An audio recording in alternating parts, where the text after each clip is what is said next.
Assalamualaikum sahabat-sahabat semua. Assalamualaikum sahabat-sahabat yang mana yang jauh dan juga yang dekat. Hari ini Wakna ceritakan dan kongsikan pengalaman Wak bertemu dengan benda-benda mistik, benda-benda yang mungkin sahabat-sahabat sudah pernah mengalami.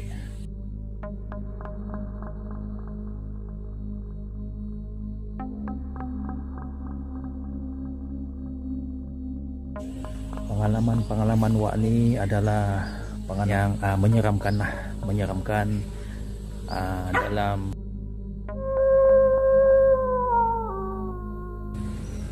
dalam video Wak kali ini. Wak akan menceritakan pengalaman Wak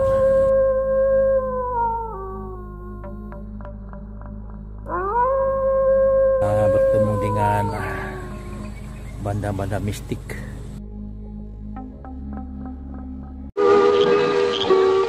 Lah. Sergeant, hey! Panggil geng kita semua.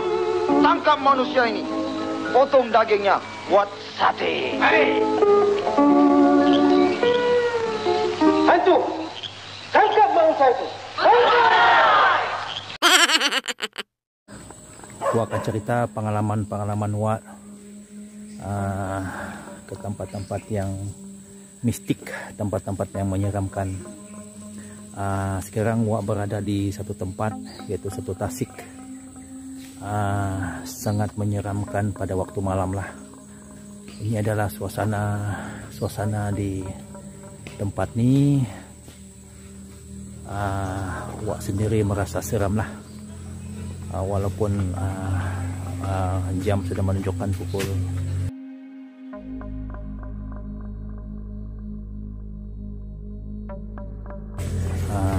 5 lebih ya. Jam sudah menunjukkan pukul 5 lebih. Jadi Wak pergi tempat ini. Ini adalah Tasik. Tasik ini pada zaman dahulu adalah Tasik asli ya. Tasik asli. Setelah dikenal pasti, maka Tasik ini telah diubah suai tempat rekreasi lah, tempat rekreasi untuk para pengunjung yang datang ke Tasik nih. Oke, kita akan lanjut ke tempat-tempat yang lebih menarik. Oke, sekarang ini Wak sedang berada di tebing Tasik nih, mengikut cerita mitos lah. Mengikut cerita mitos, Tasik ini bersambung dengan Sungai Padas, sungai yang nomor 2 terpanjang di Sabah. Tasik ini pada zaman dahulu mengikut mitos dan cerita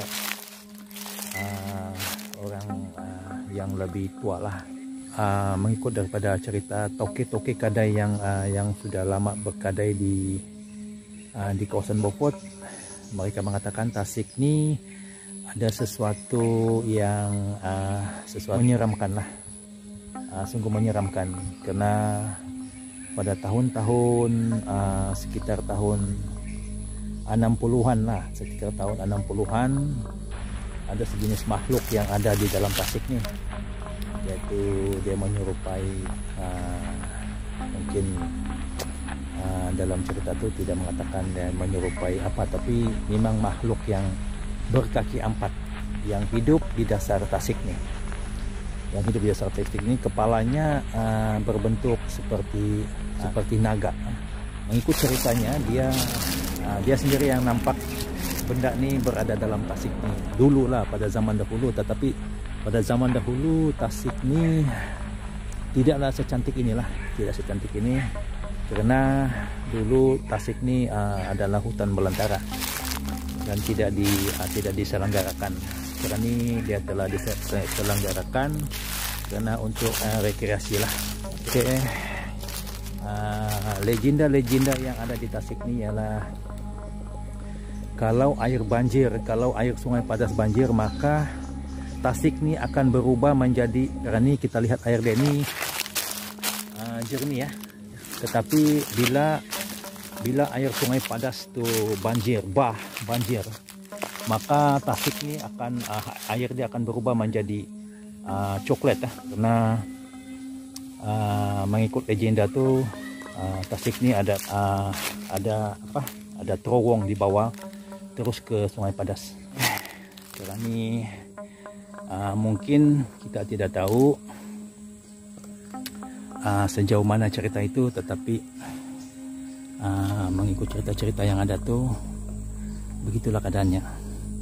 Dan yang kedua adalah tempat yang menyeramkan kalau pada waktu malam, karena ada satu ketika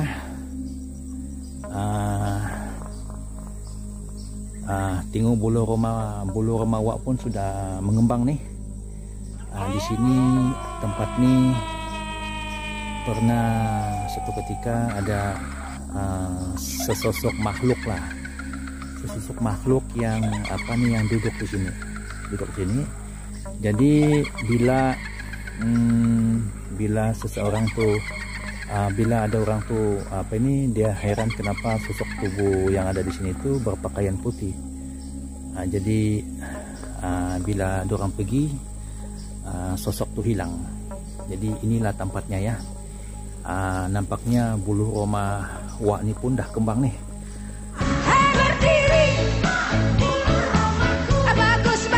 Wak pun rasa seram. Wak pun terasa seram nih.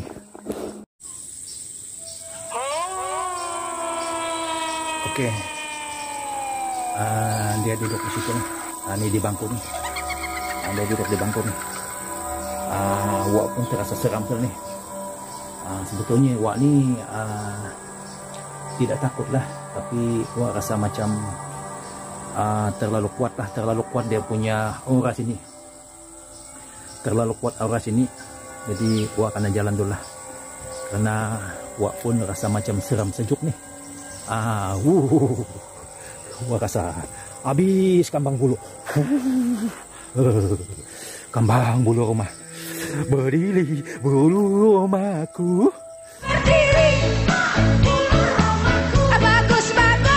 Aduh, jangan main-main dengan benda-benda mistik nih. Wak tidak main-main. Minta maaf ya. Wak limpas dulu. Wak bukannya berjenaka, tapi wak kongsikan pengalaman ini kepada sahabat-sahabat yang ada di alam maya lah. Wak kongsi dengan sahabat-sahabat. Ini yang wak terasa lah. Sekarang ini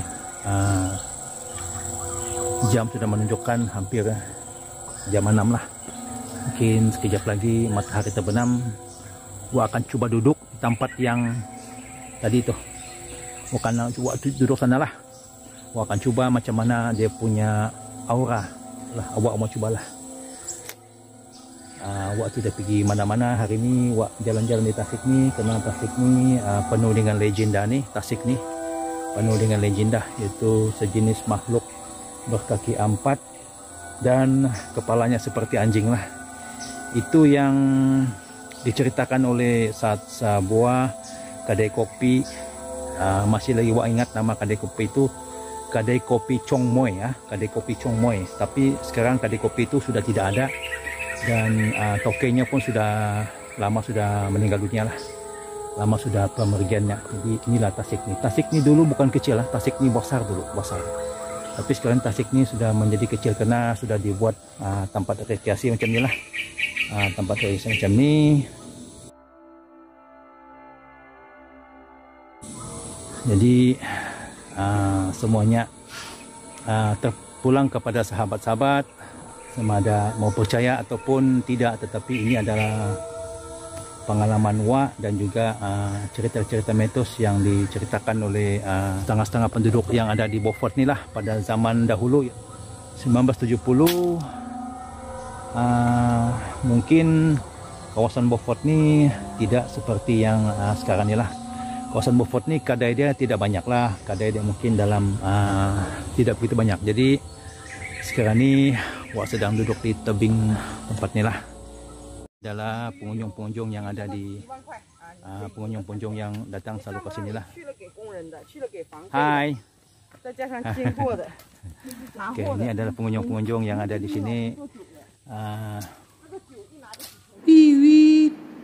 Sekarang ni Wak sedang berjalan lagi lah. Nanti sekitar jam 6 lebih kayak gitu Wak akan duduk di tempat ni. Tempat ni lah ada sosok putih yang sedang berdiri di pokok dekat pokok kelapa tu. Jadi wah, setiap kali Wak limpas sini Wak terasa macam seram lah, tapi Wak akan coba nantilah. Oke, ini adalah pengunjung. Ini bukan sosok yang Wak katakan lah, ini ada pengunjung. Oke, kita terus lanjut ke tempat yang lebih ekstrim, lagi lah. Karena di sini pernah ada case pembunuhan, tetapi case itu tidak jelas. Tempat ini kalau waktu malam memang terasa macam seram sejuk. Oke, untuk pengetahuan sahabat-sahabat, cerita Tasik ini ada lagi satu yang mengatakan Tasik ini pada waktu malam memang tiada yang berani untuk berjogging ataupun berjalan-jalan di kawasan Tasik ini, karena Tasik ini ada penunggu lah. Tasik ini ada penunggu. Sekiranya seseorang tuh tidak kuat semangat, maka penghuni Tasik ini akan muncul dengan tiba-tiba dia akan menyerupai seperti orang, dia akan menyerupai seperti yang kita mungkin tidak tahu macam mana lah bentuk. Memang sangat menyeramkan. Dia akan memanggil melambai-lambai di dalam Tasik ini. Mangsa akan secara dengan tidak tahu dan tidak sadarkan diri akan masuk ke dalam Tasik nih. Maka memang Tasik nih memang kalau dipikir dan direnung-renung, Tasik nih tidak jauh daripada Pejabat Bomba tuh ya. Pejabat Bomba tuh sebelah. Tapi Tasik nih memang penuh dengan sejarah lah, penuh dengan cerita-cerita yang legenda-legenda yang mungkin sahabat-sahabat semua belum mengetahuinya lah. Oke, sekiranya sahabat-sahabat ingin berkunjung ke Tasik nih, sahabat-sahabat boleh datang ke daerah Pekan Beaufort, boleh datang ke Tasik nih dan boleh menengok sendirilah macam mana keadaan Tasik nih. Oke, sekejap lagi kita akan ke sana tuh. Nampaknya tempat tuh ramai pengunjung yang duduk di tempat tuh lah. Mungkin mereka tidak tahu tempat tuh dulu pernah terjadi sesuatu yang tidak dapat diperkatakan lah. Oke, kita lanjut dengan cerita yang Wak tahu. Ada 5 orang budak yang pernah mandi-manda di Tasik nih. Dan bila mandi-manda di Tasik nih, tiba-tiba seorang budak tuh hilang lah. Tiba-tiba dia hilang, dia minta tolong, tetapi kawan dia yang mandi itu tidak dapat menyelamatkan kawan mereka lah. Setelah itu benda ini jadi mereka pun balik dan memberitahu kepada orang-orang yang ada di sekitar dan meminta pertolongan lah. Para penyelamat datanglah, para penyelamat datang. Tapi cerita ini memang sudah berlalu sekitar dalam tahun 70-an lah, sebelum Tasik ini dikemas kini dan dinaik taraf lah. Bila sudah budak yang hilang tuh dicari-cari lah, para penyelamat datang dan mencari mangsa tuh. Mangsa tuh hilang dalam 3 hari ya. Setelah 3 hari para penyelamat memanggil para bom-bom lah yang ada di sekitar, mungkin sekitar Beaufort atau mungkin sekitar lain daerah, datang ke Beaufort ini untuk mencari mangsa yang hilang. Tetapi bila mangsa itu timbul dan mangsa itu tidak mati, yang masih hidup, selama 3 hari mangsa itu di dalam air tapi mangsa itu masih hidup. Kemudian badan mangsa itu penuh dengan lumpur lumpur yang melekat pada badan dia dan berbau hamis lah. Tapi selepas itu cerita tuh tidak lagi kedengaran lah, mungkin kita pun tidak tahu. Setelah mangsa itu diselamatkan dan dibawa pulang ke tempat orang tuanya, selepas itu cerita tuh tidak ada lagi, maksudnya cerita tuh hilang begitu sajalah. Cerita itu hilang begitu saja. Kita tidak tahu sama ada mangsa itu masih hidup ataupun sudah tidak ada, karena cerita ini sudah berlalu kurang lebih dalam 30 tahun lebih kurang lebih dalam 40 tahun. Waktu itu umur Wa dalam masih sekolah lagi lah, umur Wa masih itu sekitar 8 tahun. Waktu itu umur Wa dalam 8 tahun lah. Jadi